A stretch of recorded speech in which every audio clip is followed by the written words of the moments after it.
Okay, we'll go ahead and call this meeting to order. Can I get a roll call, please? Richard Amici, Here. Amanda Van Arken. Amanda, can you hear us?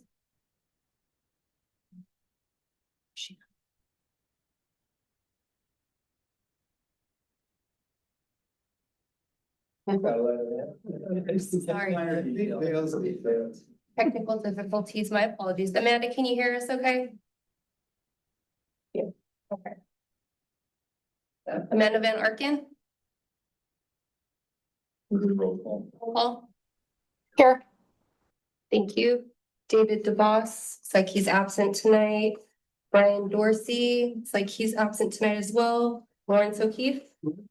Mike Smith. Chris West. And Lori Swinsley. Thank you. Oh, Diane Foster, sorry.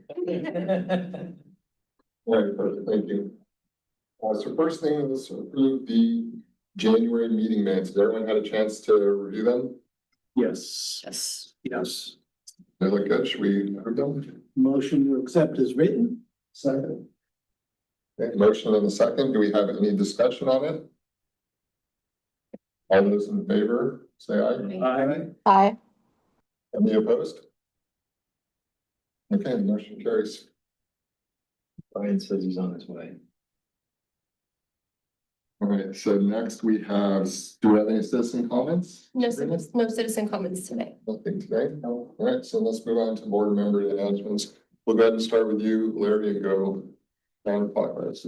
I have nothing. As I said before the meeting, the traffic safety committee meeting next week is canceled. So last month we were waiting for an update and both meetings got canceled. So it's gonna be another little while before we get an update. But it looks like Timbrel's almost done. That's about all I have. Perfect. All right, Chris. I got nothing. What? Well,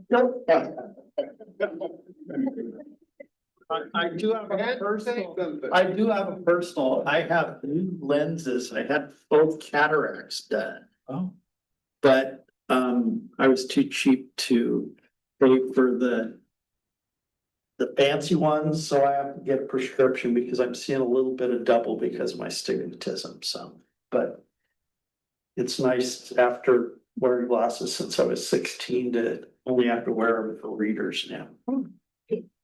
yeah, it's amazing. Oh, I had done many years ago. Yeah, but I'm still older than you. Just lose the love. Oh, yeah. It's fun. All right, thank you for that. Dan? I don't think anything except for that I did walk by Timber last night and yeah, there's a lot of progress over there. I mean, still some, looks like the installation of the actual light for the crossing, but lots of progress, new sidewalks and yeah, we're good. But I know from earlier meetings, it was supposed to be done end of February is what they told us, and it was because there was like a hardware delay. And now it's March and it's not done, so I assume the hardware delay just drug on a little longer than anticipated. But again, the progress are saying that, so. Right? I have nothing. Right? Nothing but, just a question. On Highway 99 and Sunset, where that little house sits, what's all that going in on that area there, see right now? That's a clean water pipe project to support future expansion.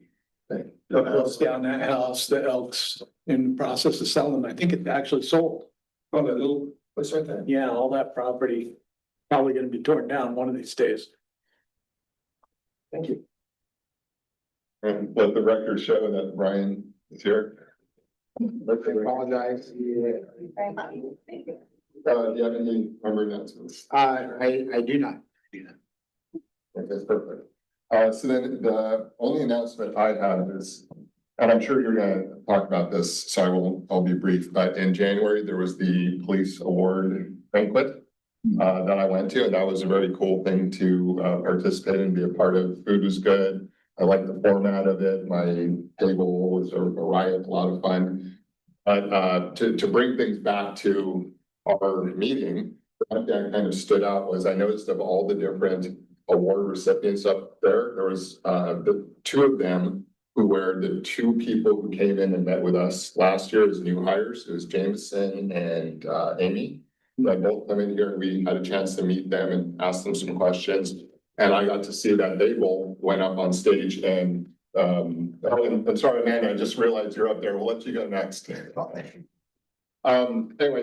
they went up and had a chance to accept an award and I was just I guess the impact of seeing that they were able to come in and instantly contribute to this department in such a positive way. It just goes to show that, you know, we got good hiring practices, we attract the right people, you know, there's just a lot of positives there to be like, huh, new hires come in and instantly, boom, they're out there making an impact. So that was a really cool thing to witness.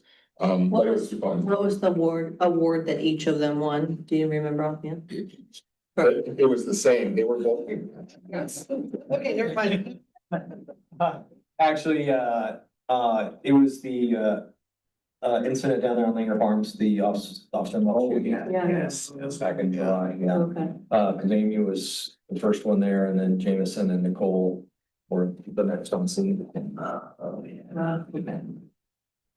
Which that's a pretty big incident for being new to the department. Yes, yeah, and I still talk about it. I know I talked about it then, how grateful and thankful we were that nobody was hit. Yeah. Yeah, Walter Rounds that guy fired.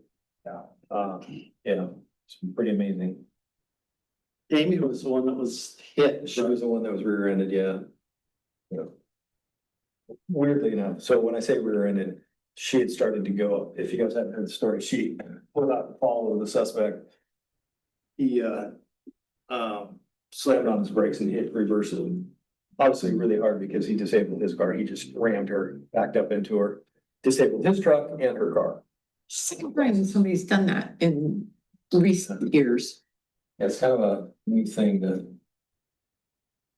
You guys are still a ways out from a new patrol vehicle then, or No, we got one, yeah. Yeah, they totaled that one and we got a new one. Thankfully, it was pretty quick. But, yeah, unfortunately, yeah. Car was done, so. We'll talk about that later. All right, Amanda, Sergeant Mayor, order, go ahead and, do you have any announcements? Yeah, I'm sorry I couldn't be there tonight. I'm working in Montana this week, about 30 miles south of the Canadian border. And it's very windy here, so I'll apologize in advance if I lose connection, but I did not have anything to contribute. Is there any snow? There was when I landed in Great Falls and then drove north. It's all cleared up now. Cool. Okay, well, thank you, everybody, for that. We'll go down to business. There's a speed enforcement camera update, so. Chief? Yeah, the update is that they're still coming. So. Actually, that is, I think we're still on track for probably May, deployment somewhere in June. I know. This is the mobile, Right, the 2 mobile cameras. We'll do a 30-day grace period with that program. We still haven't identified where we're gonna put them out of the gate yet, but that's for further down the road discussion. What I'd like to walk on in its place is this. So on April 7th, we're gonna be presenting to City Council discussion about the levy and or fee and what direction we want to go with this. And so I want to get it in front of you, number one, and secondly, just because of what we do typically, we always bring it to you before we bring it to council, so. Can I have a little mousey? Thanks.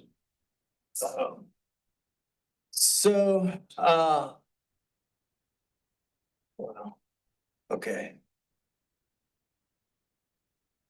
Never mind, we're gonna have to do this, huh?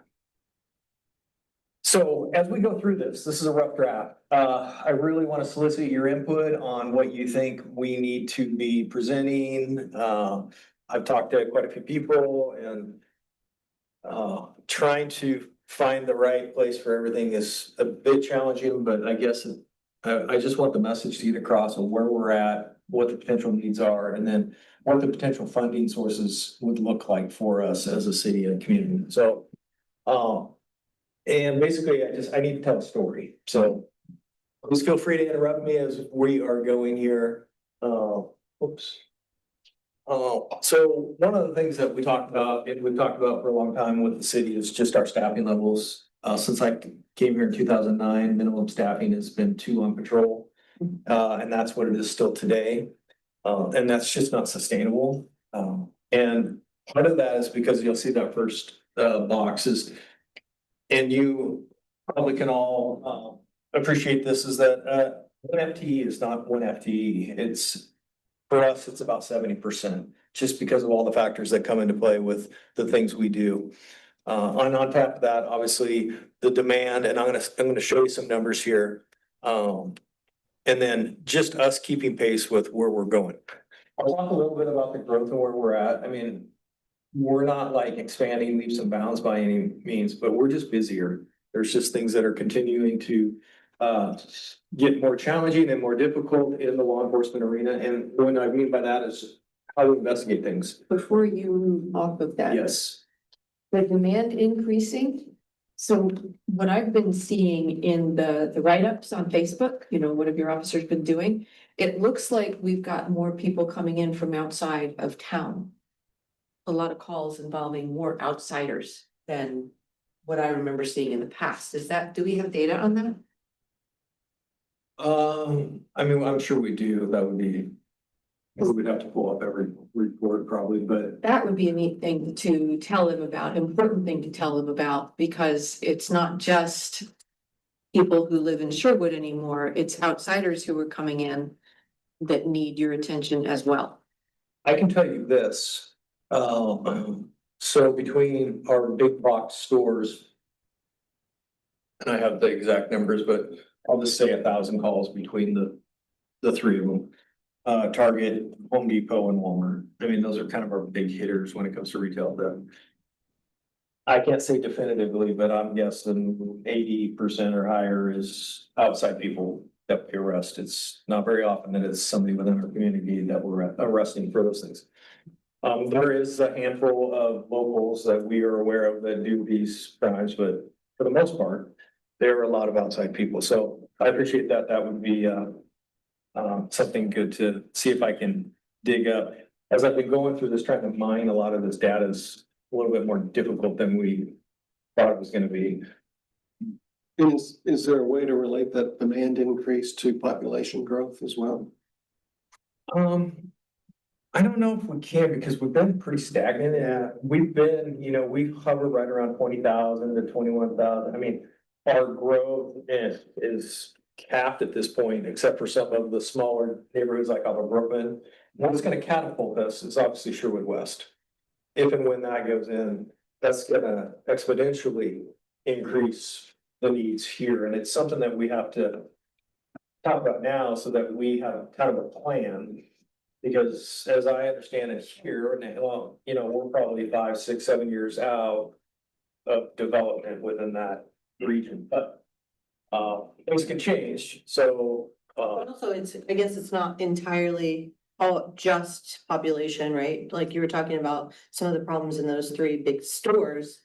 That's not necessarily people who live here. So as more retail and other things come, that, it might not be our growing population, but it might just bring other things that are bringing people and things into our town. Yeah, and to quantify some of that, that's what's, I think people forget, because you look at Roy Rogers, 10 years ago, you didn't have the density of housing that you have now.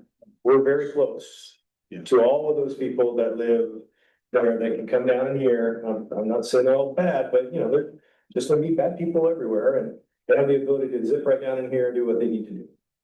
Newburgh's growing, Tigard's growing. I mean, everybody's growing, and there's just a lot of transient travel. So I think to Mike's point, I think, yeah, the population's static and those 3 box stores have been here a long time. So I'd be curious to see if there's any reports on the volume that they're doing, customer volume in terms of sales or whatever, to show that there's a lot more activity in those places. Because my gut is that there has been increases there. And that's bringing people in, and you're right, just to the north, the Roy Rogers stuff, where are they gonna go? They're probably coming here. There are, I mean, we love Langers, we love entertainment, we love food, we love all those opportunities. But it's not exclusive to us, so, yeah, you got a lot of people that come from a lot of different areas, and so it's hard to sometimes justify or quantify those because our stats are a little skewed. One of the things that we already talked about was the 7%, yeah. I was gonna say with regards to the slides, I think it would definitely be more impactful if you had a visual illustration of what 70% looks like. So if you've seen where the dollar bill and it's sliced up to say, okay, you have $1, but really this much is, for taxes and this much, to sort of do the same thing with like I don't know if it would be a shield, a police shield or something, something to illustrate what that actually looks like to represent, or 10 people and, yeah, it looks like you have 3 people, but actually, showing that the impact of that. So, and to your point, I could add that because right now it says, formula 0.70 is, the equivalent is 1.43. If we're gonna get there. Yeah. So, as I remember, because for those of us that have been here since the beginning, Jeff going through this, it's time off, it's training, it's court time, and Vacation, sick leave. yeah. So I have that slide here. Oh, yeah. I'm gonna probably clean this up. I know I talk a lot about the 70% out of the gate, so I can probably condense it. There you go. So this is where that 30% goes. A lot of leaves, we're mandated by federal leaves, by paid leave Oregon, all those things that come into play. And these are all just big factors that hit us every year. I wish I could say that we're always gonna have a year that, everybody's gonna be here. It just doesn't happen. People have lives, they have families, they have children. Unfortunately, we have injuries, and historically, over the years, we are always down bodies. And I'm gonna tell you right now, we're down 4 that are out for extended periods. Yeah. Not just a couple weeks, not a week here. I mean, we're talking months. Why? Injuries, injuries, family, just the things that are unavoidable.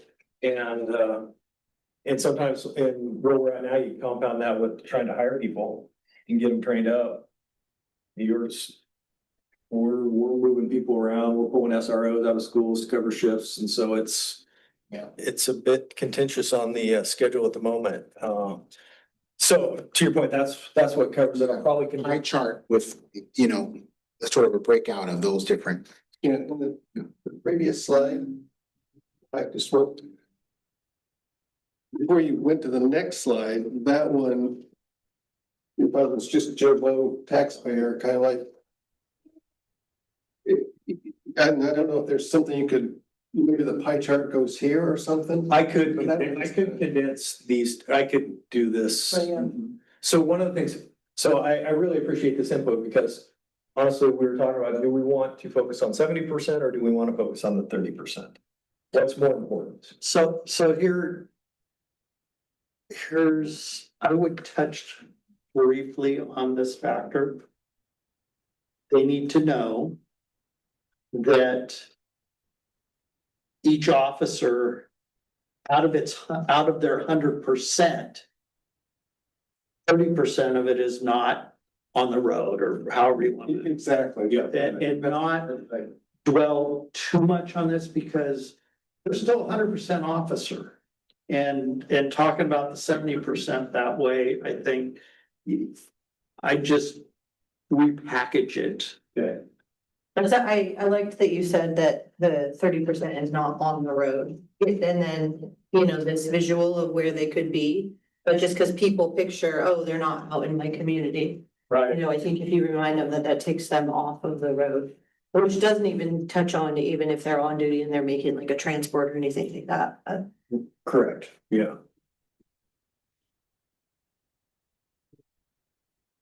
So, 2025, these are our total calls. So this is calls for service and then self-initiated. We're busy.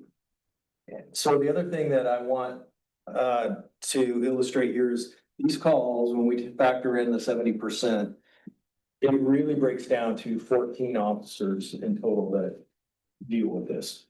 So we have 20 that work the road, if you do all the math, you know, it comes out to about 14 full-time FTEs that. 2241 up from what in 2020? Yeah, so here, oops. So, I think my little highlighter thing here. So here's the interesting thing. So in, 20, what's that say? 2025, that's 2025. last year. That's So 19,2 and 24 and 16,000 and 23. That's calls for service and self-initiated.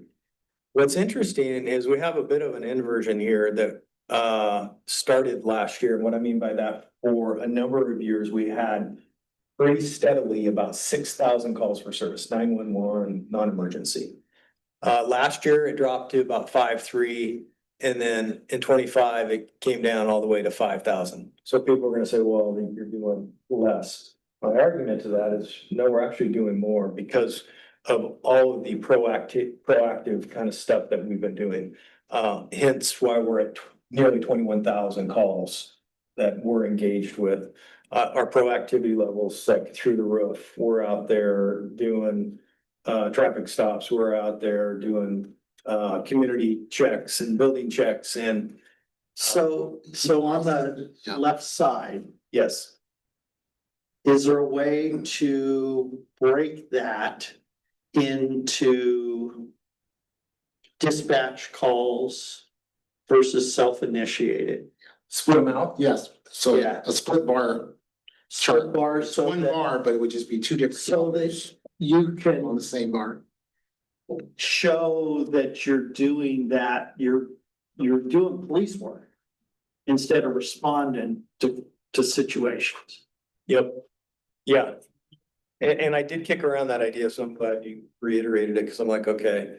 And the reason why, then you don't have to put that other. There's one that, Yeah, I can just bring them together. Yeah. Yeah, I can just stand them up vertically. next to and that way, because that shows declining, you want to show the total trend, and you can show that other in that. You can then talk about your policing without showing decline in dispatch. Yeah, they wouldn't be side by side, they would be integrated into each other. So here would be the dispatch calls on the bottom, let's say green, and at the top would be red, which are your calls that are proactive. Until still, one bar, still be the same height, That way it's still growing tall. Exactly. It's just the tips are a different color. whatever percentage. And it's. Not that it's not. Or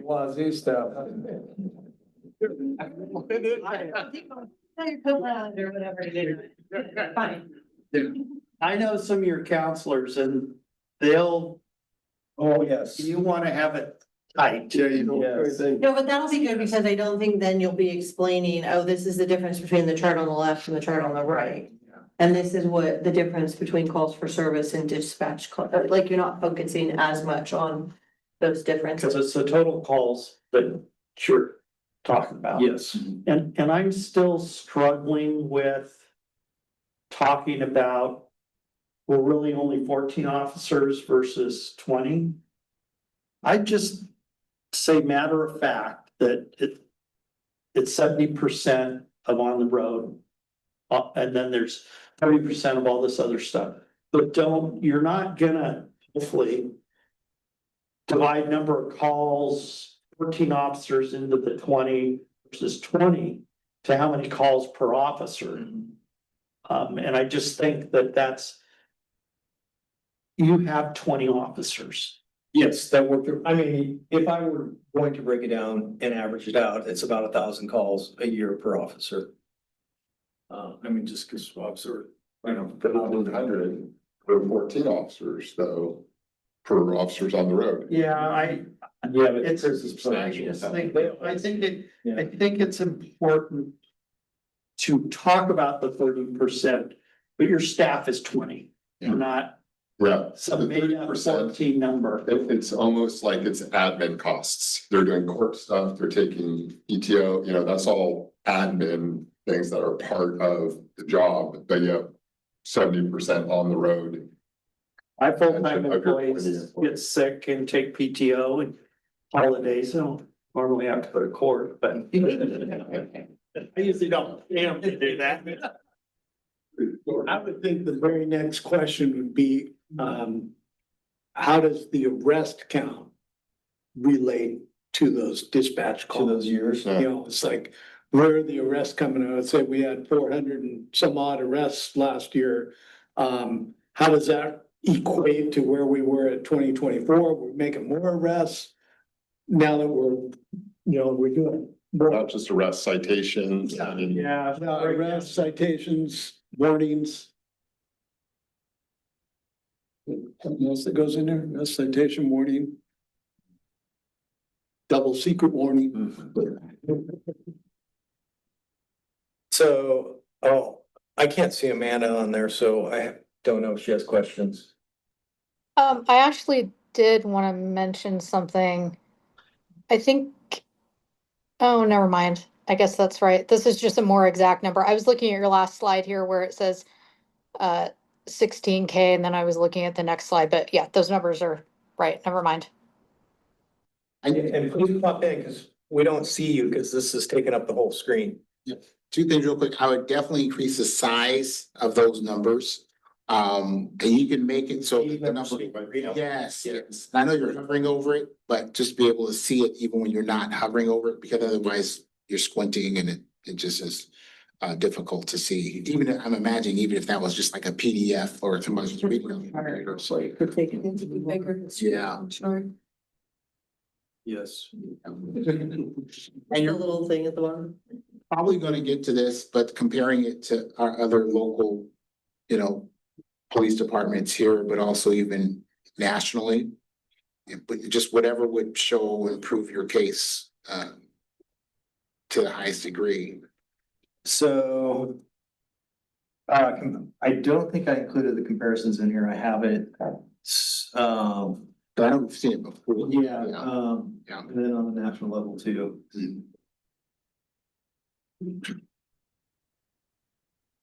I mean, this is just more just talking points, just kind of what is going on, obviously just our proactivity, less time availability. But again, this is a slide I don't know if I'm necessarily gonna keep, but this is one I want to clean up. Cause I need to figure out, cause currently, for sake of argument, we're at 21,000. If Sherwood West does go in, there's the estimation of, an additional 3,000 homes. This is down the road though, but it's worth the conversation, like I mentioned earlier. We have, I think, one of the highest household numbers around. What I mean by that, I think it's 4 point something per house. I can't remember the exact number, but so for ease of math, that's another 12,000 people that could potentially be, living in the city. But that's granted, we're pressing 10 years, but it could be here in a hurry. So it's just something that we want to keep in mind when we're building this. Quick question. Yeah. When back on that last slide, where we talked about the demands on the officers, have we seen an increase in hours of continuing education or training over the years? Anything that would, again, take them out of? I don't think, I haven't really looked at that hard. I mean, we have mandated Yeah, an amount of hours. that especially we around have. mental health. I mean, some of the different things that are coming up that. I mean, there is an uptick in that just because, on the mental health side, everybody has to go through the 40-hour training.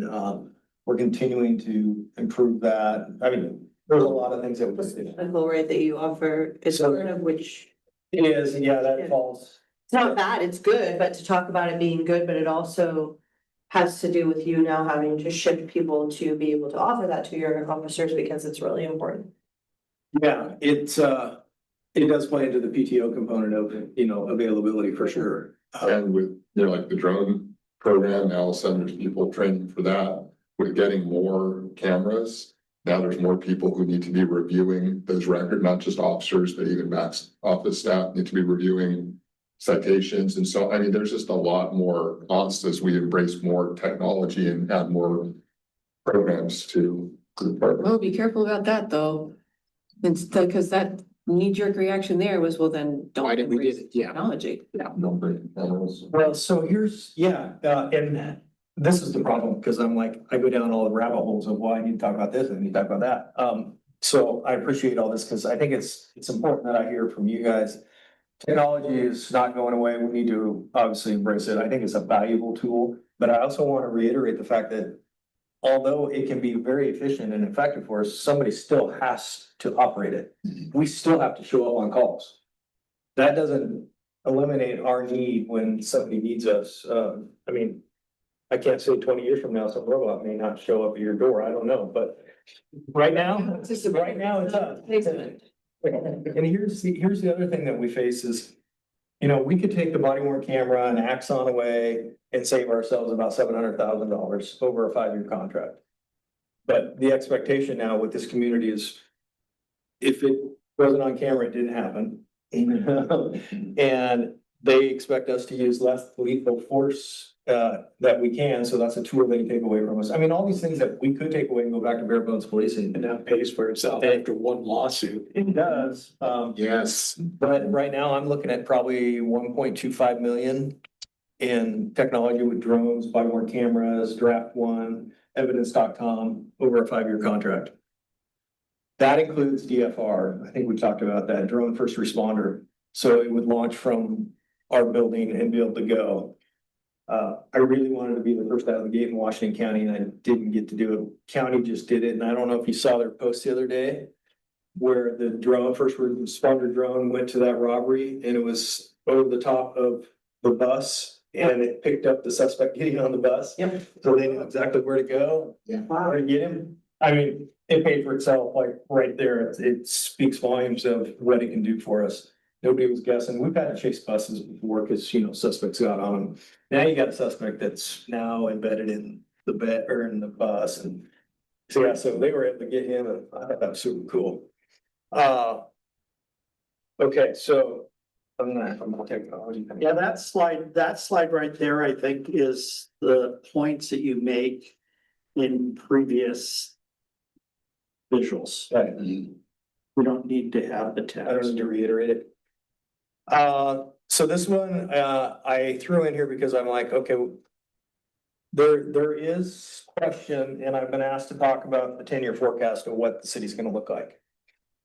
And we're guessing, other than we do know there's a potential footprint with Sherwood West and what that could do and impact us. So I think it could be a quick talking point to say, hey, this is where we're at, potentially this is where we could go. But we're not gonna know that for a handful of years or what that's gonna look like. With the, with the new homes, do you need to mention parentheses Sherwood West? Or- Oh, good, yeah.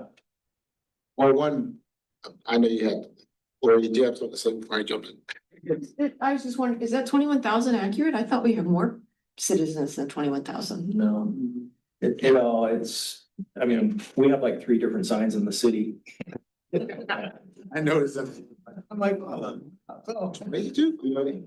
There's about 21,000 calls up in 2025. You can tie the number, City is 100%. calls right. to. Yeah, one per One per person.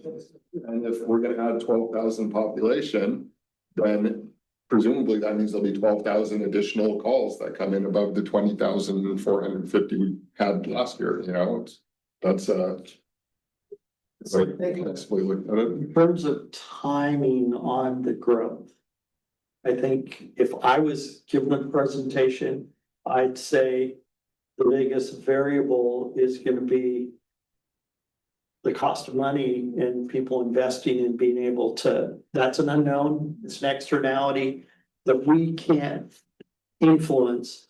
All we can do is plan for it. And that's how wouldn't you agree, Oh, Brian? yeah. Oh, yeah. Because it could happen real quick if things changed. I doubt it. But I think that's important to show that cost of money and stuff like that is gonna play a big role in how Sherwood West is developed.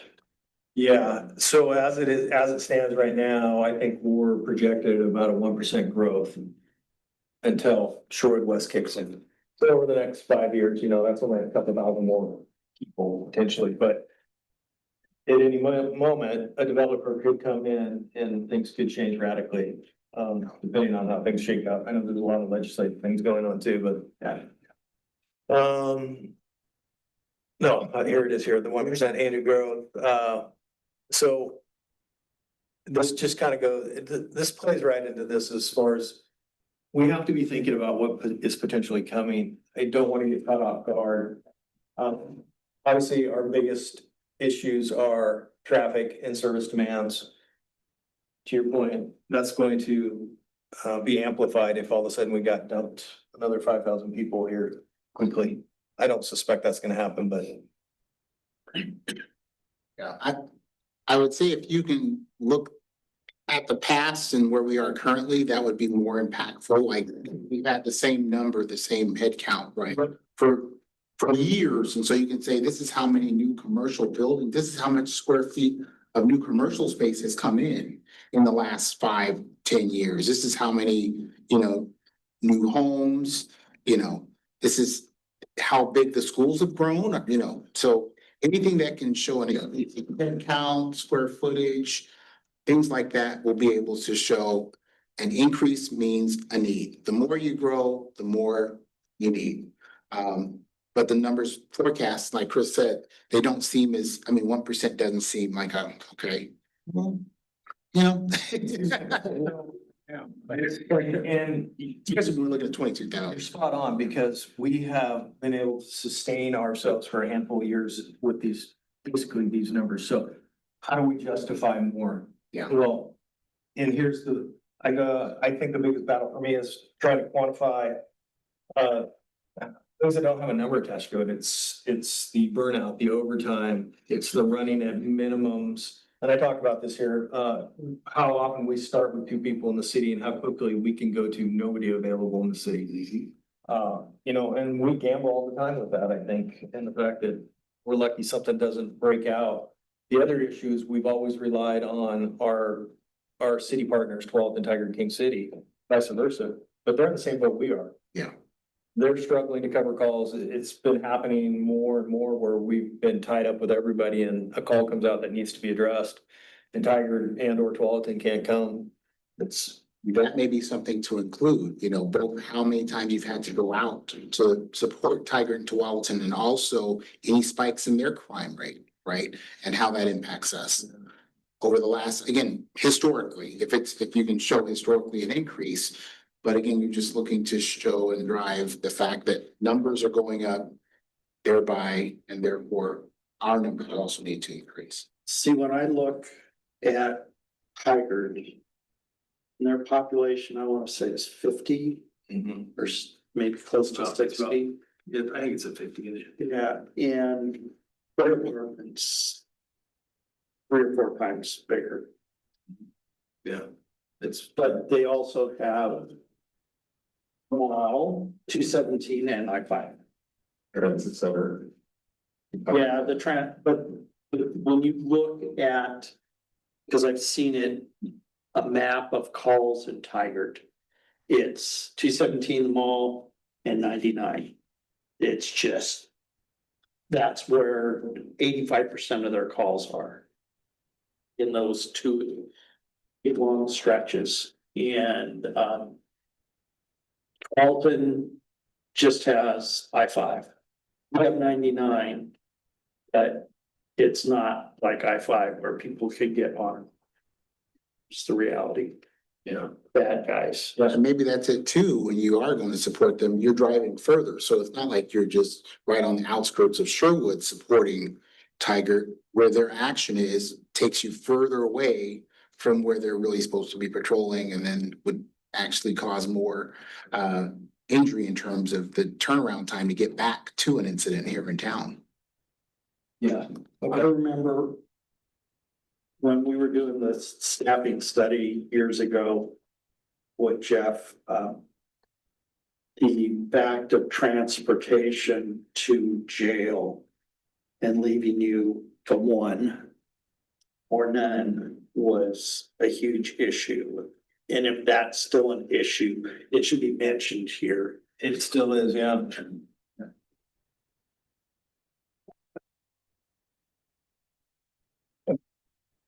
Correct me if I'm wrong, police departments don't do like move ups, you know, like if there's a big fire in the area, fire stations move one station closer so they can cover a more area.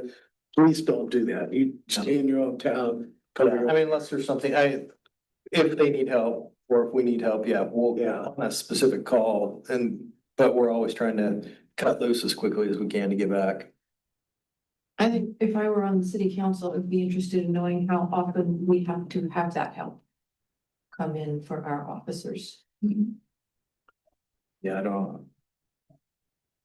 I think the help is more like if our officers are busy, then they'll respond to just a new call that comes in, right? Is that like 12 will come to help King City to help respond to something new? So they would if it's a priority one or two, so something like threatening, dangerous in it's occurring now.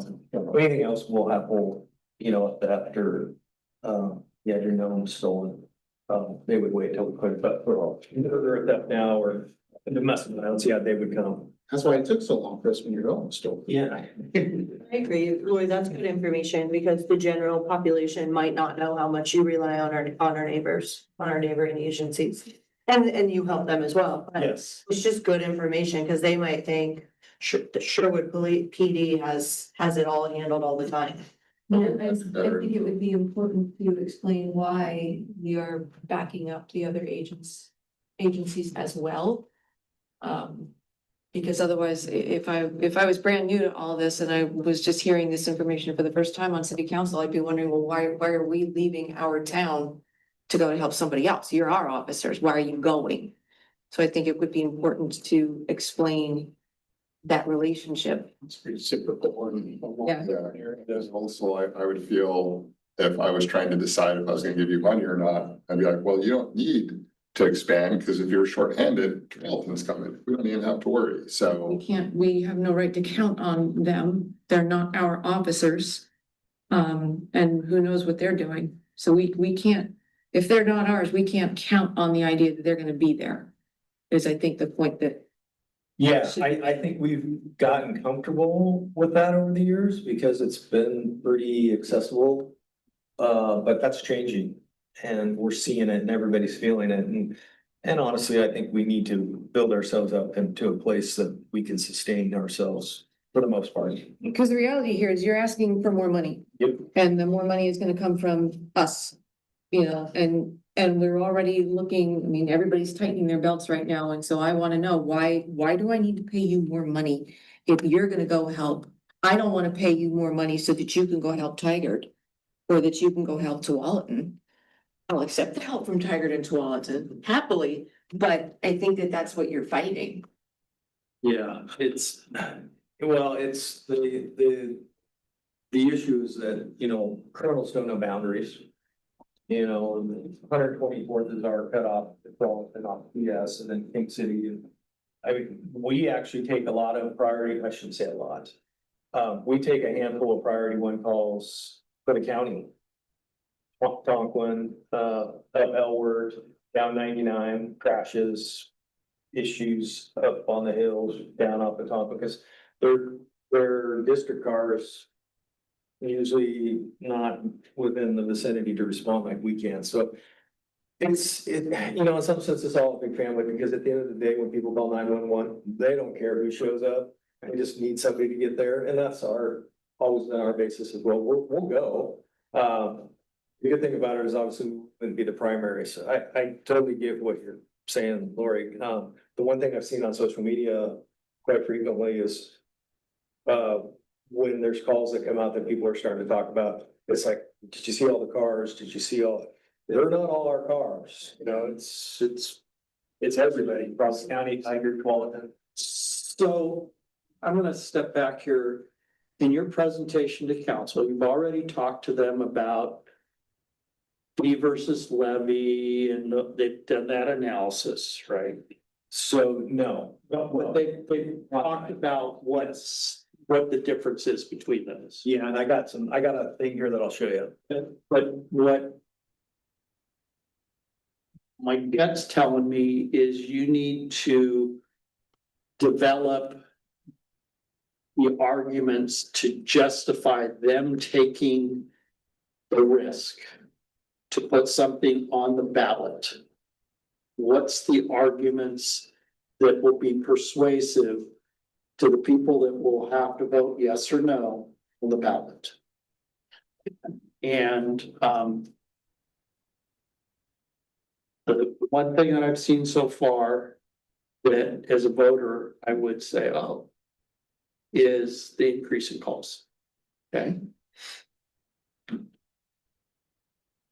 The other thing that I've used in the past and we used for the school levy was we're the only ones that don't have one. Tigard has one.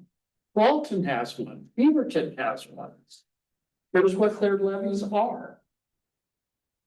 We're operating out of general funds. And maybe how long they've had a levy in place for. Right. Cause I know Tigard's on its second or third, yeah. And then the other persuasive to me as a voter would be officers per 1,000 or 10,000 employee or residents. Am I covered? Am I protected as well as Tigard residents are? And if I'm not, I'm gonna be pissed. And I may be willing to add something to my per 10,000. But those are, without doing polling and stuff, those would be the persuasive reasons. And then there's all the stuff about, we have a great PD and we want to keep them a great PD and those sorts of things. It's just no different than Fire and Rescue. We're the gold standard, and if we don't get, what happens, you know, and that's the other argument. So, that's how I'm thinking, because the council has to do the political calculus of putting this on the ballot. And they don't want to put something on the ballot that can't be justified and pass.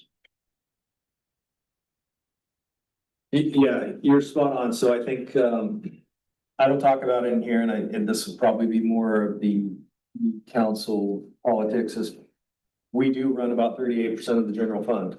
Our budget's about 7.2 million. We know that continues to go up. Not only our costs, but just the costs that are hitting the general fund. So everybody's gonna be shrinking. And as you heard, we already had layoffs this year.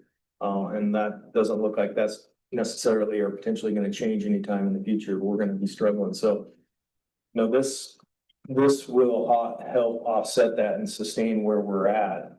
So that's, I guess, part of my argument is sustainability of just The city. Of the city. Well, and then, yeah, I mean, I think first and foremost, it's public safety, and then how do you rescue the rest of the city if needed? And you've heard me say this, and I told it to Craig. Do not make the mistake, and I'll tell this to counselors, of doing a fee or levy for the general. Because public won't pass that. They'll pass it for public safety. Yeah.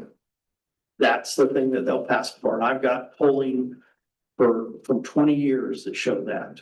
Yeah. And the Tigard bond for building the new PD and public works. Polling says, don't talk about public works. Don't talk about police, talk about public safety. And that's where we get the numbers. So I know there's some counselors that, and they're right, money is money coming in means that we've got money for everything, but that's not how you're gonna pass it. Yeah, and I agree, and I have also argued that, we're just a spoke in the wheel, so to speak, because I can't do anything without Public Works and all their mechanics and fleet maintenance, IT, because we are all driven by technology and laptops and all the things, and obviously attorneys and finance and court, so although they're behind the scenes in a lot of ways, they still make us go around. It's just to your point, Chris, yeah, people don't necessarily care to hear that. They wanna just know that they're gonna show up when we call them. And we're not as well staffed and funded as Tiger, Tualatin, Beaverton, Forest Grove. Yeah. We need those, or, Well, it's our comps are Canby, Westland, Tualatin, Forest Grove. And those are probably the big hitters that we try and utilize.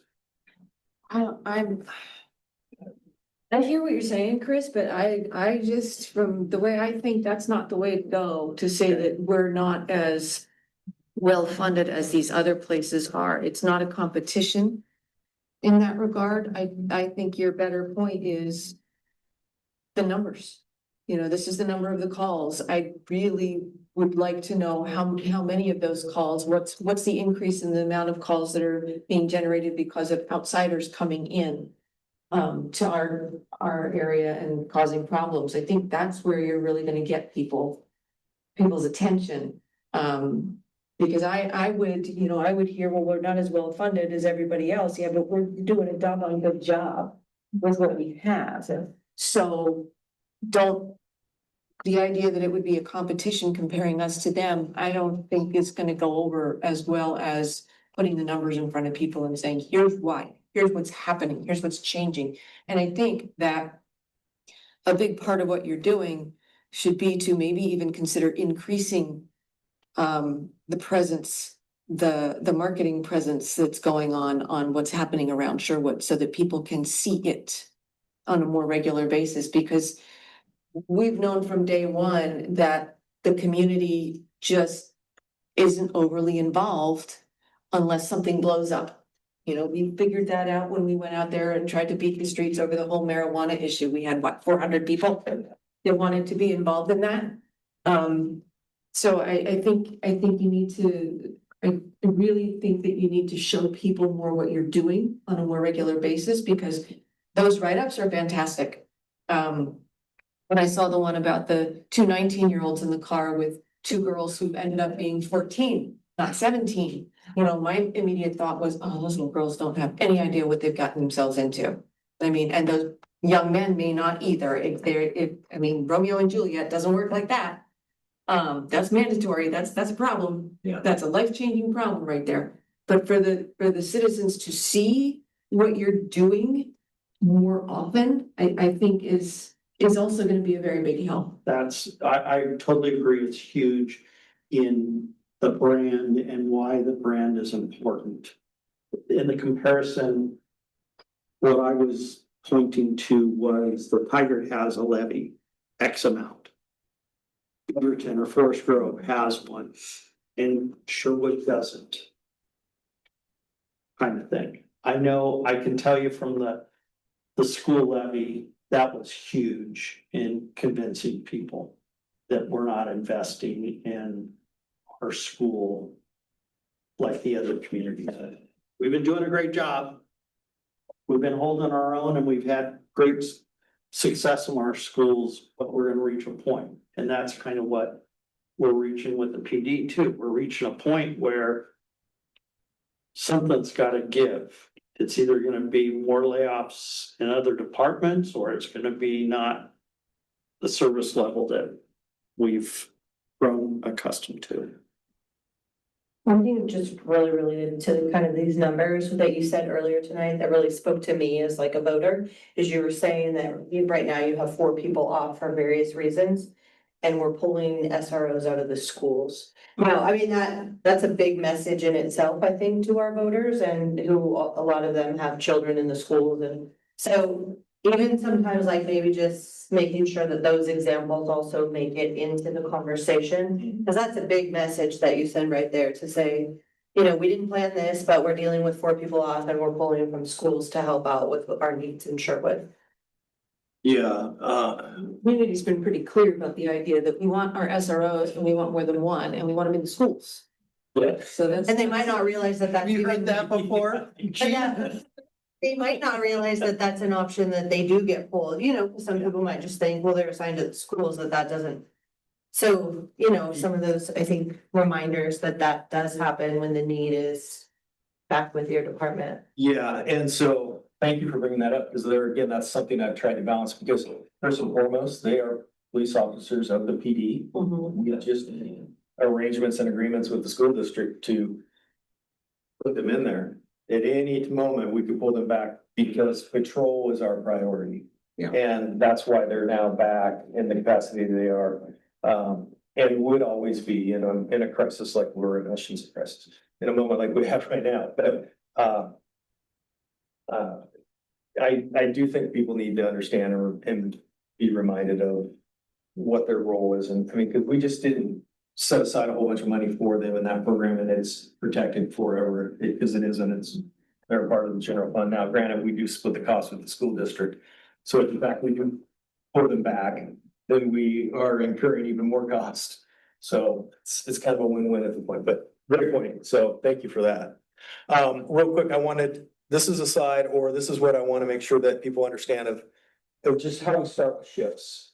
Day shift starts with 3 on each side, swing shift starts with 4 because it has the K9 and the MHRT person that are out and about and available here if needed, but also anywhere if needed. And then graveyard starts with 3s. And Chief, are these on the road officers? Yeah, so every shift starts with 3, yeah.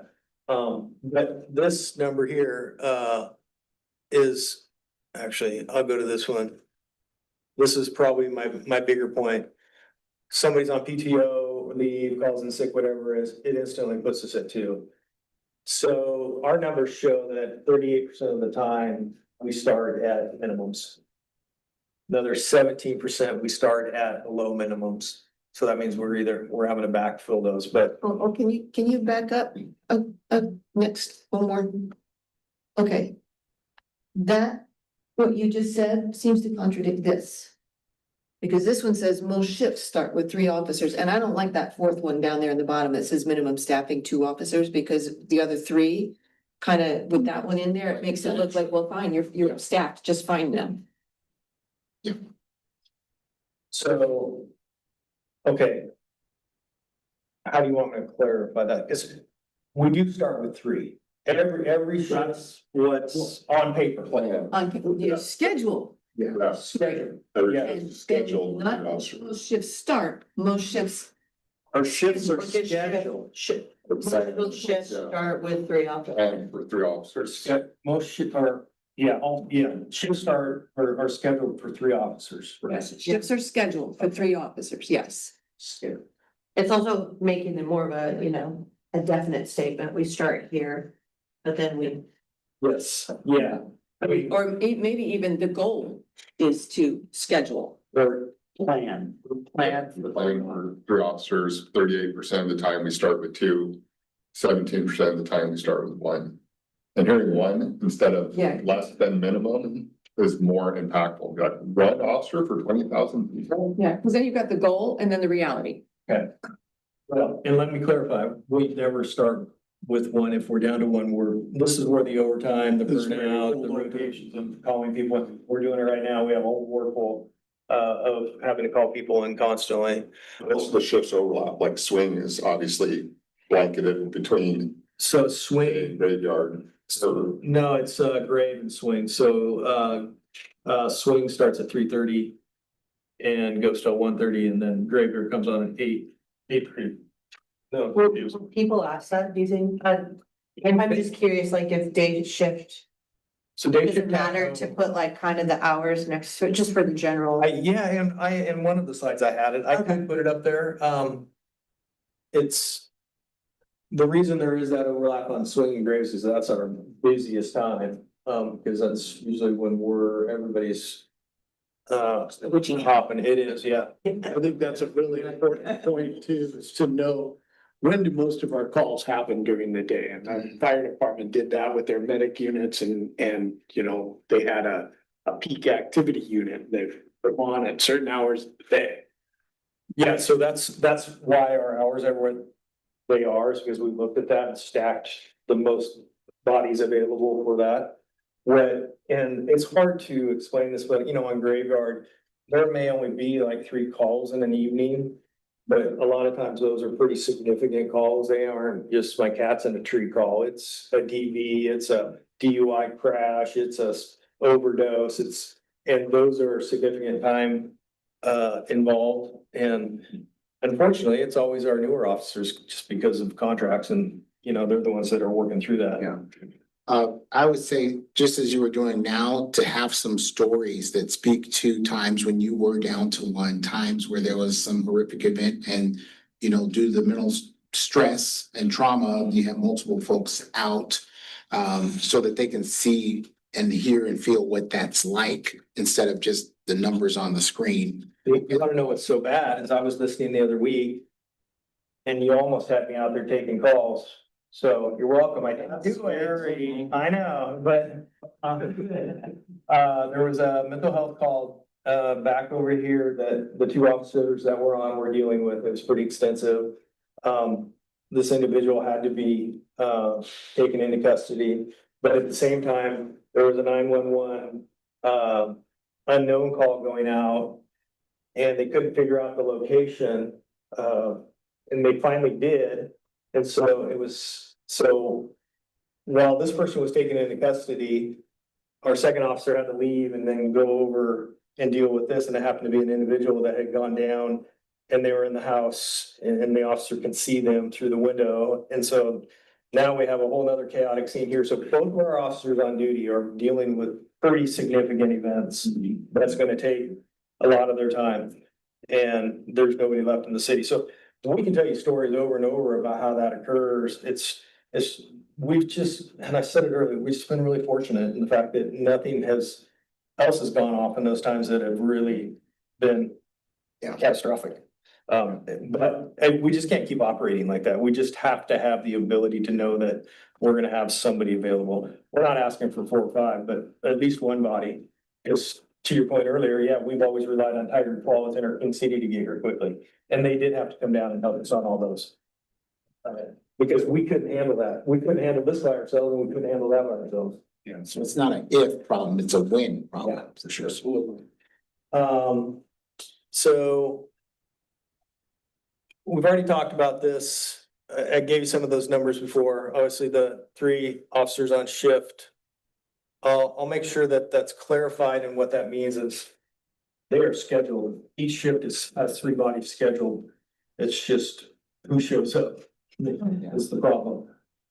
All right. So this is one of the things that obviously, and there again, it's that, you know, when we get down into the 1 or 2 officers on, our proactivity levels do stop or do go down. A perfect example that we always talk about is the DUI arrest in the middle of the night, and I think Chris brought this up with time to Washington County. The North Graveyard arrests somebody at 1 o'clock in the morning. They're probably not gonna be back on the road at best until 4, maybe 3 if they're really lucky. Because what that means is they gotta come back here, they gotta go through the process, and then they have to transport them to Washington County Jail, and then they gotta get back here, and if nothing's going on, they're not gonna be back out on the road as it is, because they need to write the report. Now we have somebody in custody, reports have to be done because they're gonna be, going to arraignment. Probably the next morning.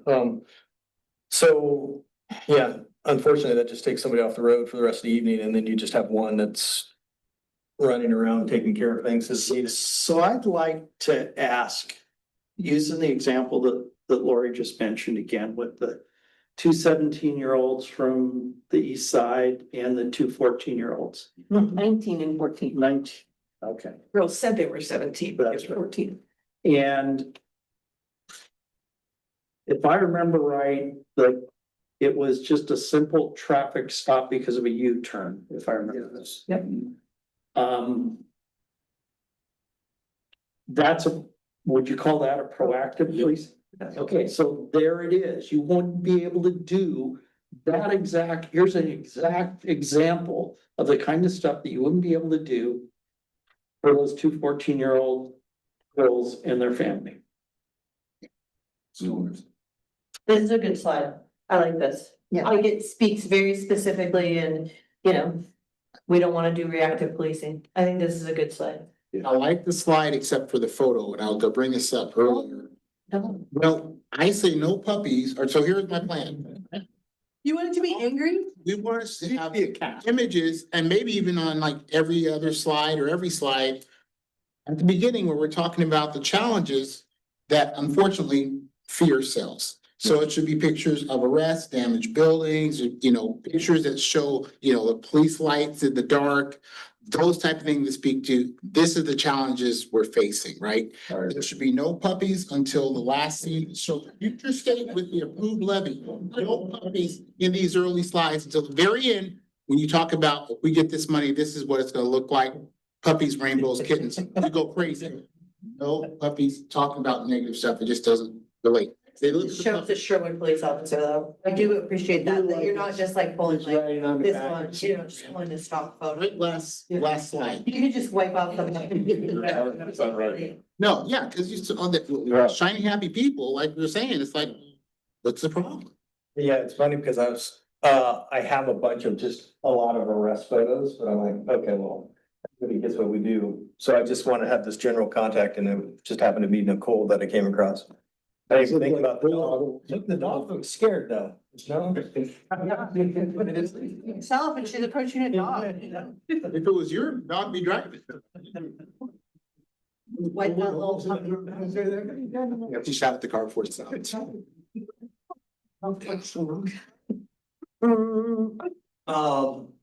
one of the things that I know I'm beating a dead horse in here on the 70% but just, you know, small incremental increases aren't necessarily gonna be the fix.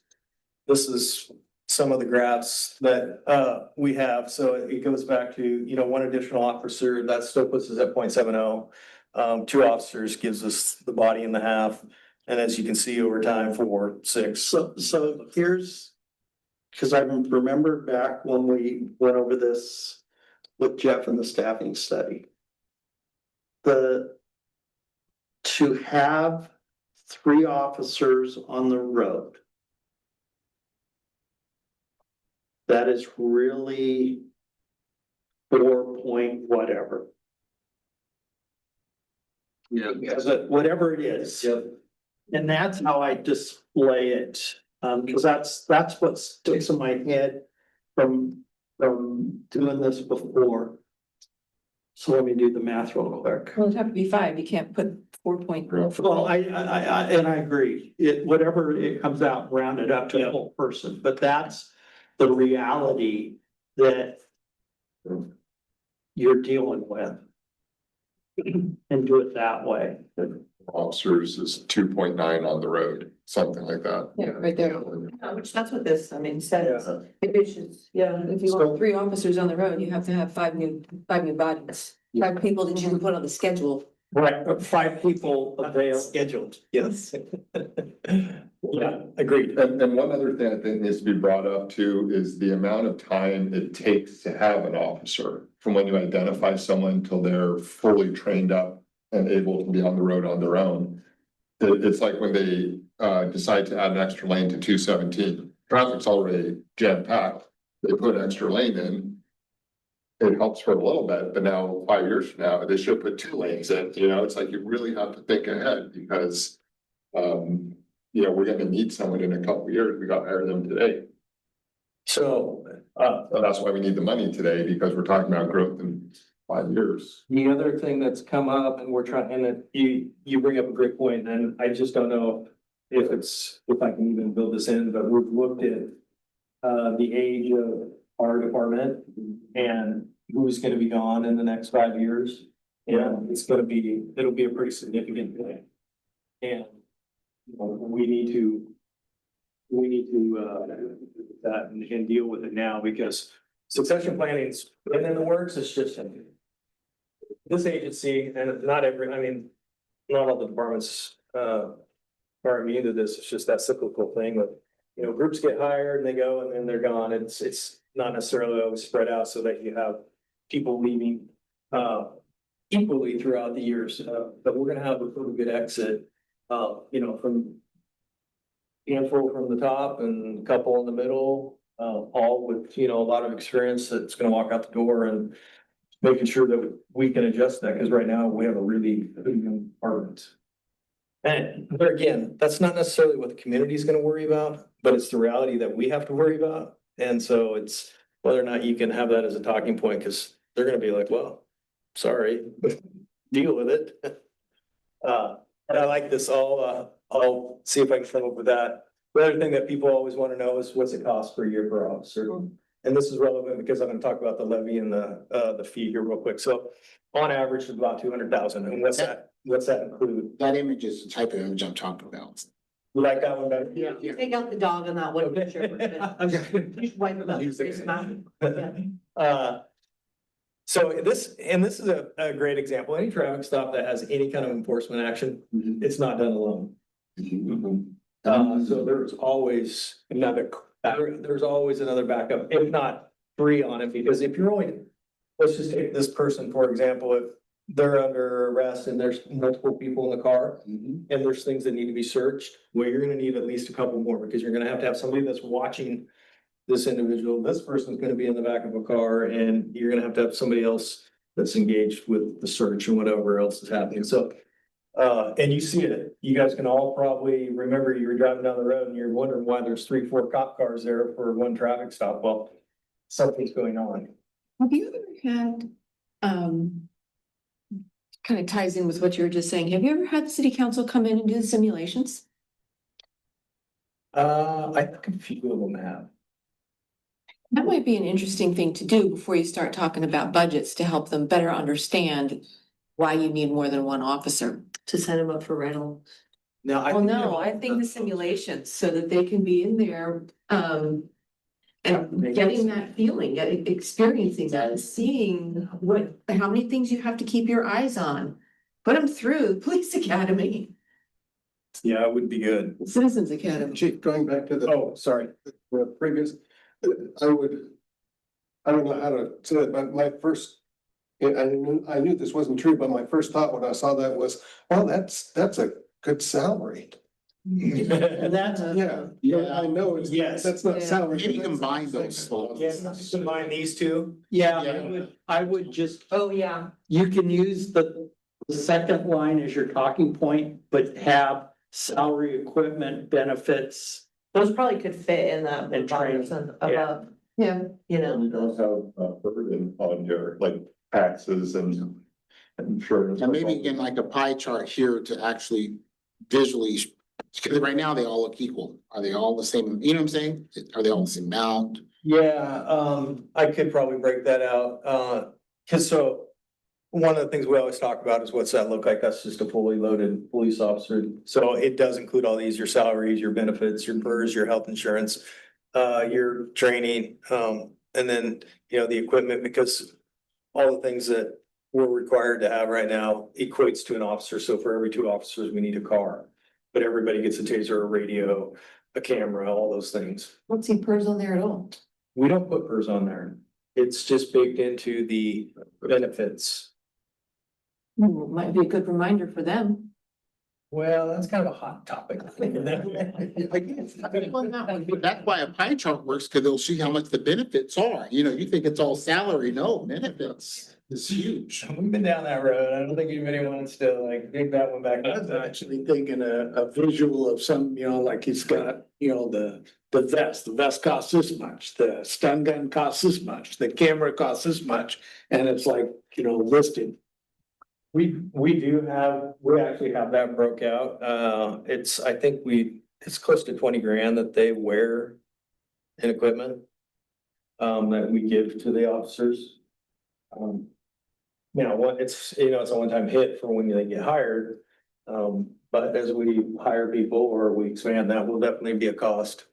So I can definitely combine those, because you're right, Mike, people are like, shoot, I'll go work for 200 grand. So here's, I guess, the nuts and bolts of, for everything I just showed you, what's it gonna look like? What are we gonna wanna do? So I broke it down into some monthly estimates, and this, I don't know why so this includes, either the levy or the fee, and at the low end, that's actually has the wrong number, but at the high end, it's about 2.9 million on a levy. It'll actually break it down here a little better. So, the levy, and when I talk about a levy, and actually Chris can speak to this better than I can, is, 50 cents, 75 cents, and $1. And that's all on the assessed values. It's not the market values. I went ahead and used 350 as the assessed. That would be high. Because I know the school district was 280 here a few years ago, and I'm like, well, I'll just raise it a little, because I know people have more expensive homes, and sometimes they think that they're gonna be paying a ton. So just to give it a bit of a different perspective, the unique thing about us, well, in the state and where Sherwood is we have like a 3% cap on those. So it's not gonna grow exponentially on us. It's going to be pretty well maintained. The point is, at 0.50 or at 50 cents, on a $350,000 assessment, it's $14.60 a month. And that gives us, roughly 1.4 to 1.6, and you can see how that breaks down. And so that's how you get to that 2.9. Realistically, that's not what we need, but I think people need to understand it, nor would I think that this community would be willing to fork out $1 necessarily. But I think, somewhere in the 50 cent, 75 cent might be what could get us there.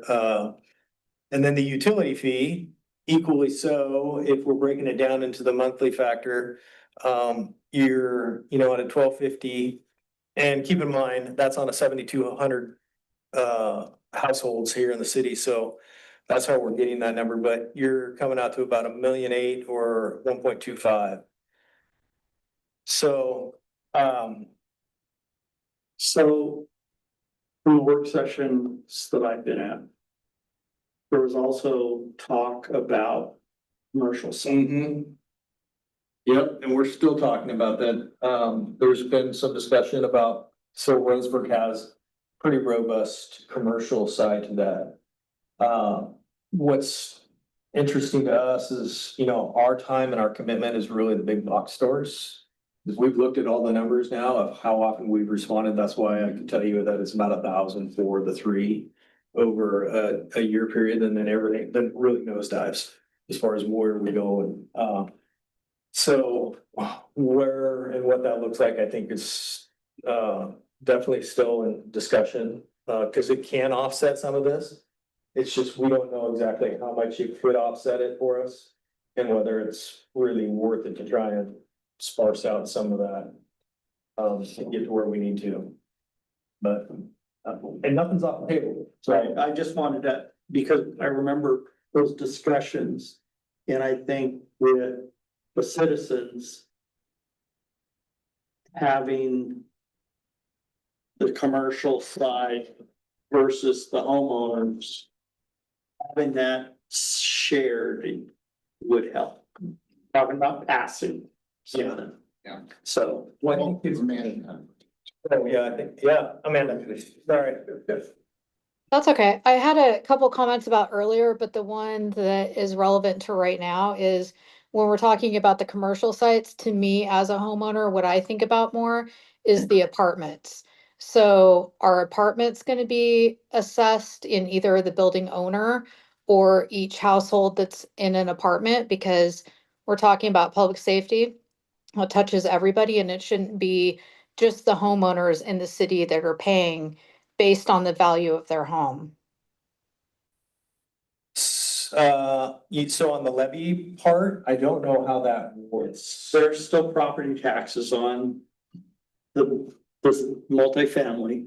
So they can parse it out individually. They do, as long as we don't pass a rent freeze like other municipalities have done, but that's. And the same with the fee, because I remember talking utility fee, it would be, Everybody with a water meter. yeah, or whatever, it would hit however the apartments parse out water or whatever, water and sewer or whatever, it would be reallocated. Yes, that I know on the fee, Amanda, I'm not quite sure how the levy plays into it. I'm guessing it's probably similar. Because an owner's not going to wanna eat all that. No, they would just adjust their rent. Yeah. Accordingly. No different than somebody renting a house. Yeah. Yes. Matt, did you say you had something from earlier? Yeah, I did. I had two things from earlier, actually, and I see that you're not even like You want me to 70. No, you don't have to go back. One thing was, I think I would consider decreasing the emphasis on the 30% because one thing that I see in working with budgets over the years for government agencies is that 30% says to me, whoa, that's a big section that maybe I can look at cutting. And usually that means people get less training or we start looking at slashing contract benefits to the extent that we can. And those things lead to less retention and make us ripe for poaching instead of being the poachers that we're able to do sometimes. And so I think I would try to minimize that to the extent that I could. And then my other comment was, and you might be getting to this in the last part, is what you would do with this money more than just put more people on the road. And I think one part that really appeals to people's emotions is the work being done by the MHRT. And, like recent statistics talk about 1 in 5 adults having symptoms of mental illness. And in a population of 21,000, that's like 4,200 people that may have issues that they're suffering with, and how important it is, especially when society is expecting a decrease in use of force, to have teams like that available to respond to calls. Yeah, those are great points. Yeah, thank you. I don't think I don't necessarily, get into necessarily where that money is gonna go specifically, other than, I guess I do here in a minute. There again, here's the 10-year outlook, just potentially what we could be looking at. Granted. Yeah, I know. It's like, oh, no. Yeah. I didn't have. It's a cool photo, as I get their attention. I was gonna say,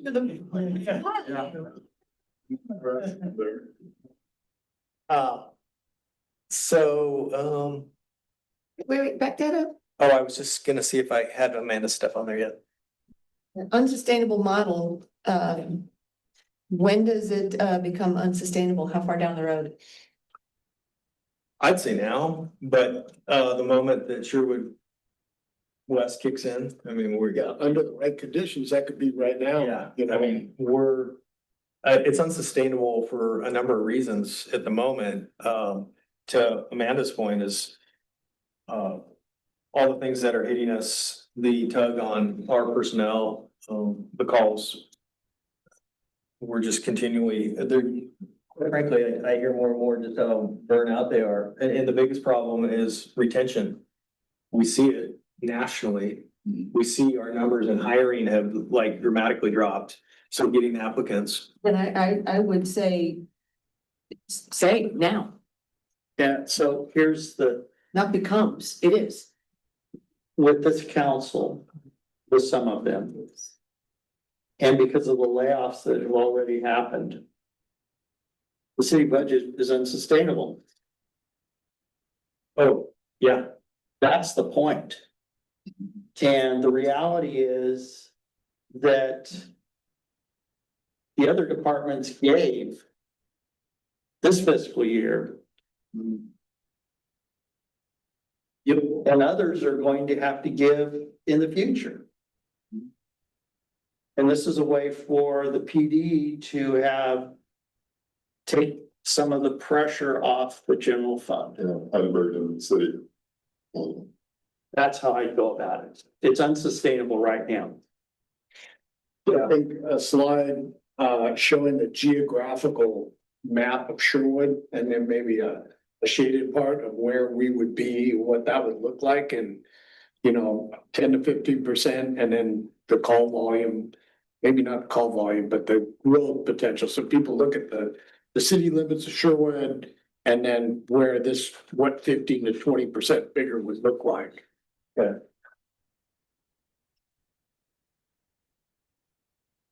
I think the council will recognize, they already do, that in their budget situation, they're in an unsustainable situation. And they've got to deal with it. And this is a way to release some of the burden on the general fund by some external funding for public safety. And I think to Lori's point, even just changing the word becomes to is, I mean, it changes that statement. Current staffing model is unsustainable under projected growth conditions. Yeah. Or just is unsustainable, period. Yeah. Yeah, because you have the projected growth. Yeah, that could be the whole slide. Current staffing model is unsustainable. Yeah. So Chief, is the levy money viewed as completely replacing all the money that comes from the general government? No. It's an addition. It's gonna augment, Supplement. supplement. So here, and then this is the other challenge. I mentioned before that we take up about 38% of the general fund. This will be the battle, is we can't lose that. Because we have whatever we get is going to sustain us and help us grow, not only in personnel, but just in costs. And so what can't happen is all of a sudden, this money's protected over here by the levy. This 38% is not. Yeah. It can't shrink. Yeah. Now to 35 or to 30. Because what's gonna happen is then all of a sudden, this money is going to be sustaining what we used to be in here and people are gonna go, what happened? Where are all the people? Mhm. And that thing you said you're gonna give with this money, you don't have. Well, that's why I'm gonna be careful with saying that this is gonna ease the pressure on the general fund. I wouldn't go too far down that road. I mean, That's the internal, that's for the city council to give them the backbone to put this on the ballot, but I would not use that in public. Yeah, and it will, because if not for the levy, then next year you're gonna need 40% of the general fund, and it's gonna keep needing more and more and more. That's gonna, Yes. yeah, gosh, the whole city. At some point, the police services here will be impacted. If we stay on this track, there's no way about it. And I would hate to say that we have less police officers now because of this. So,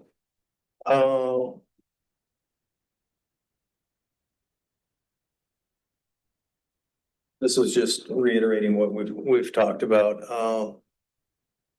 This is one of the things I wanted to remind people that we went out on the survey 3 years ago, just over 3 years ago. And 89% of them supported additional funding.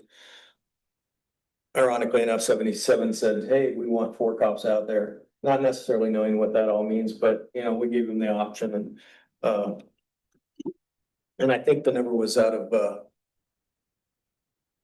600 and whatever, 669, I think. So I still think the sentiment is probably hovers around this number in support of what we need done. And I think to everybody's point, it's just, what is gonna be the outcome of this? Are we gonna try and maintain, or are we gonna try and invest in the future? The sheriff came out and gave a presentation on their last levy, and the ask wasn't just to sustain, because, excuse me, It was more than a renewal. yeah, they realized that they just can't keep doing this. They just gotta get ahead of things. So theirs passed in a manner Chief, I don't understand, maintain more minimum staffing? I'm not understanding that. We only maintain, we'll just see more minimums again. That's, But that's Just take compared out to, or just. yeah, I don't know. More shifts with minimum staffing. but then stabilize says maintain current service, so I'm not really seeing what you're trying to say there. I don't either. So like maintain, are you Sounding good at the moment. where's that saying more like two, right, versus stabilize I three? think I took some words out of that. Now I'm trying to remember what I took. The stabilize had some more bullet points I took out. Yeah, maintain, I think, is maybe the wrong word. It's You know, existing current state. current, Mhm. current situation. Stabilizing is a certain level of investment and then, you know, the whole enchilada. Something like the third path equally. Okay. Yeah, I don't know what I said there. No, I'm instead of missing maintain, I'm say missing no some- change. I'm missing some. Yeah, no change. No change instead of maintain, Yeah. but more minimum staffing that doesn't work. We can say unsustainable it's supposed to instead of maintain. Well, but stabilize says maintain current service, Yeah. so you want, if we say no change, you want it to indicate that there's gonna be a reduction in I'm looking at staff. that one. Huh? We're gonna Okay. ignore it. I'll fix it. And then this is, I think, just obviously the question. And I can combine those things, you know, because at the end of the day, the question is, do you want to maintain or do you want to invest, basically is what it's gonna come down to. Maybe you've spoken multiple times, Yes. multiple times. Do we have any way to track how many cars are coming up and down Tualatin and Sherwood Road, Roy Rod? That's about 30,000. Okay, A day. yeah, a day, but to show that, again, showing the increase over time. To sort of be able to project, this is where we're going, What it you would know. look like? Yeah, I don't know. I'm guessing ODOT probably maybe, and I don't know if they have a way to look that up or project that. We're not so much to project, just to say, hey, in the last 5 years, we've gone from this, I mean, you think they added, 2 more lanes, basically. Yeah. So it's now a major thoroughfare. It's not just Sherwood is growing. The surround, around Sherwood is growing. All the new houses by Al's Garden Center and they're Rogers, it's like they're gonna come to our Walmart here. Yeah. So Sherwood and the surrounding areas are just, So. This presentation is gonna occur in early April. And then they're gonna. Make a decision whether staff should start. Thinking about putting stuff together for November. Well, therein lies the other question. Kind of has to be November, doesn't it? No, there's been discussion of November 26, May 27, or November 27. So with a fee, we can do May, A fee we can do May. but This year. No, we could have, but not more.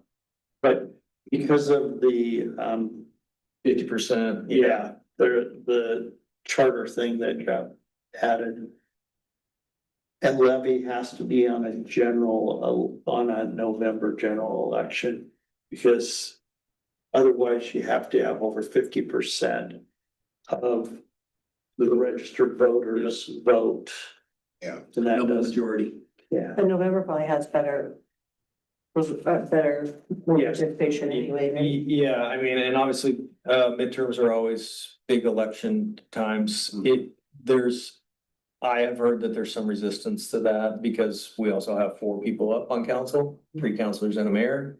I don't know if they want to mix the bag. I don't know.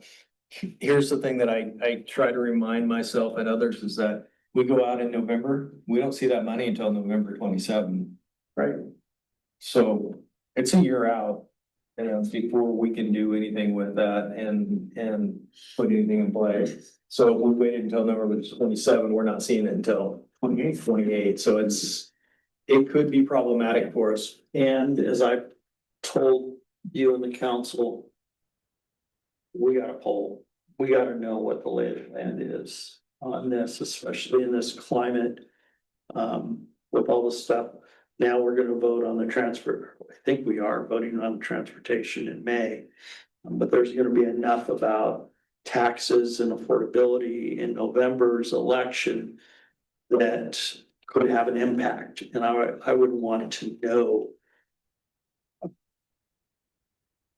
what we're dealing with. I agree. I totally think that the way to go is the fee, the utility fee. I think the climate for voting right now is, well, my question was, where, if you decided to go with a fee, when would that kick in? Would that kick in May next year? No, well, you could go out for a fee in November. So then it's just pretty much immediately, once it's all done and. Probably the first of the year. Yeah, I mean, it would kick in much sooner. So Chief, is this presentation to the council, is it just information, or are you asking them to make a decision It's to go forward with a information. levy or a fee? Yeah, so at a work session where they're just gonna talk about all the options, and what that looks like. What I think they wanna know, and you all have hit on it, is, what are we getting for the money? And what's gonna be the best route? Is it gonna be a levy or a fee? And then I think their next decision is if they wanna support something, is when they're going. And so that's another topic of discussion that they're gonna have, so I wanna make sure that I give them, number one, what I think, they've asked for, and secondly, making sure that as the police advisory board, that we're addressing the things that you think is important. Was it a work session? that It's a you- work session. So it's gonna be in the back room. It'll be live. Do you want some of us to be there? Yeah, it'd be great if you said the show up. Yeah, is that right? On Tuesday. Yep, that's so, What time? I think it's at 6. It's a whole police night. It's because I finally got the policies to them, so we'll be chatting about that a bit. I mean, there's nothing exciting about any of those, since you've all seen them. But it's gonna be that and this. So, should be fun. That. That's it on the presentation. Look at that. I got you out of here at 8:39.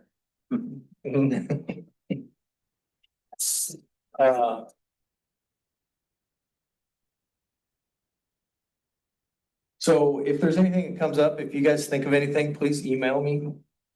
If you think of anything that you've seen or that you've been chewing on and thought, Yeah, I wanna reiterate what Amanda said. Briefly describe the 70-30 and why it's that way. And then go to get re-officers on the road in any given shift, that's really 5 FTEs kind of thing. But I totally agree. We don't need people thinking, well, 30s, why aren't we going 27 or 25%? Or, something like that. What are we doing? What can we do to reduce that number? Yeah. Yeah. Cause I've got other clients right now that are dealing with public entities that are dealing with budget things, and they're looking at changing benefits and stuff, and we don't wanna open that can. yeah, And I think you should also really focus on the timeline. We have to do this now, because it's gonna take us a year to collect the money. It's gonna take us a year plus to train your officers up. And we can't just kick the can Yeah, if we're For picking another this on the option. road a year, then you're gonna be asking for more. And probably significant. Well, it just ties into what I brought up earlier. It's just what we know is coming with retirements. So we're 2 years now. I mean, we're gonna be in a lot of, another big hiring cycle. And our patrol's just gonna be depleted.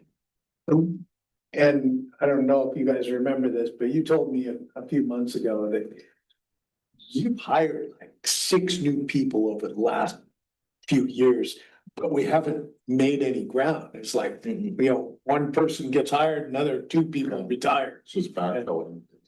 Yeah, we haven't brought a new body on, a new FTE. We just simply been backfilling for all the retirements and. And I don't know where you would make that point at the city council presentation, but that might be a good point to let them know that, you know, we're hiring people, but we're not making. So maybe we're with that new stack bar chart. With the call numbers, staffing. Numbers, I think though, maybe a couple years ago, we weren't fully staffed as part of it, but I'd at least look at that to show that we're doing more with the same, maybe. Monsters, but Yeah. any more calls, yeah. Richard's comment is really good though on the timeline. I like that. Yeah. Just, you know, we have to start now because of what you said, right? The vote, getting the money, training the officer equals putting them on the road and that far out. Yeah. That- This That has was been really our good. biggest hurdle, and it's spot on because we're not in a service where I interview you on Friday and you can start on Monday. Doesn't happen that way. I mean, we do an interview on Friday, it's gonna be 15 months before I see any value out of you. So, So maybe that's even just like a little bit of a timeline slide. yeah, we're 2 years. Yeah, because the interviewing, I guess, is also part of it, right? Yep. So, yeah.